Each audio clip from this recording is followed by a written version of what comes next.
What's up everyone, this is Zach and welcome back to another vlog. Today we're going to be reviewing the all new KTM Juke 390. Before starting the video, I would like to quote something. All Chapris might own a KTM, but not all KTM owners are Chapris. Okay, let's start from the front. You get this all LED headlamps with the DRLs on the sides. Even the indicators are LEDs. You get this WP racing suspension, which is adjustable for compression as well as rebound. When coming to the wheels look rad in this orange paint job with radially mounted bi-brake calipers and 320mm wheel mounted discs. Boy oh boy, this looks aggressive. They tried to mimic the Super Juke 1290 and they nailed it. These new ADAMs make the bike look more sporty and they are functional too. This bike gets a brand new frame which is a combination of both trellis as well as an aluminium bolt-on frame. The offset WP Apex suspension looks pretty sexy.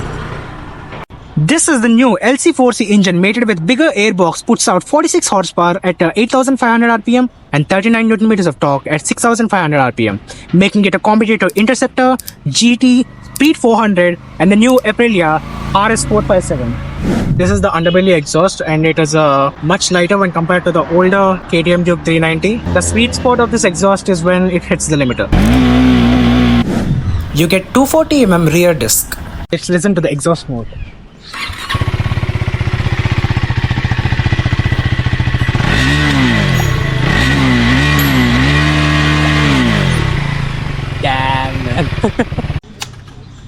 Actually, this one is a special bike because it gets 30 years of KTM logo on the dash, which is quite unique. It gets this all new digital display which offers a load of features. So this bike gets a load of features like riding modes, street, rain and track. Track being the most powerful and the rain being the least powerful. Even the display changes when we switch.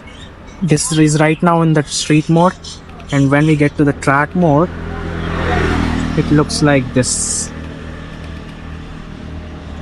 You get the RPM meter over here, you get the speed over here, you get front tail lights over here. You get 3 launches and the ABS is in road mode. Traction control is on. You get the lap timer as well. When you're on the racetrack you can turn this on. Just you need to press this button and it turns on like this. Not only that, the bike gives a switchable ABS, which is Supermoto and road. Even you can turn it off completely. You get manual MTC, which is a traction control. You can turn this on and off. You get cool animations over here as well. And also you get the launch control where you get 3 launches. Not only that, it also gives you few connected features like maps with the help of a KTM app, which wasn't connected over here because it wasn't available in India. Maybe with the launch of the new 390 Adventure, they might launch the new app where you can connect your phone with the bike and then you can access maps on this. Okay, let me demonstrate you how it feels to sit on the bike. The seat height of this bike is around 800mm. The foot pegs are a little bit on the rear side so that while on the track you won't scrape the nuts out of it. The bike is pretty light, weighing around 168 kgs, which gives it a reason to easily flick through the traffic, and that's why Chapris do it. The ride is a little bit harsh due to the harder suspension. Let's launch the bike in the track mode.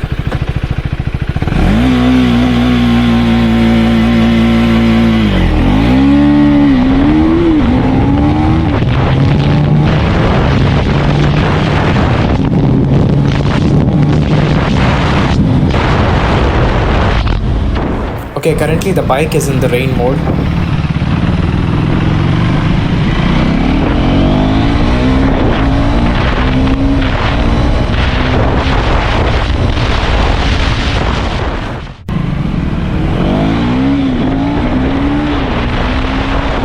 The street mode is no less than the track.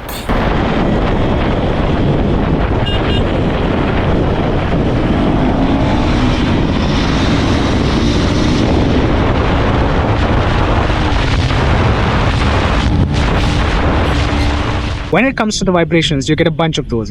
But a wise man once said, there's a point 5,000 RPM where everything fades. The machine becomes weightless. The seat of this bike is very well designed, as when you try to tuck in, you kind of get into the bike. When it comes to the ride, it's easily flickable in the traffic due to its lightweight. I felt that the low speed assist is kind of bad as I stalled a lot of times in second gear.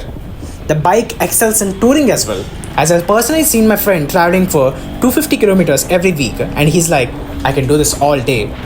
This bike can average around 28 to 30 km per liter and the tank can hold 15 liters of fuel. So by doing the math, you can get around 400 kilometers of range. With all the bells and whistles, this bike is priced at 4 lakhs. KTM made a smart trick by increasing the price of the bike, as this made the bike to be unaffordable by the chapris.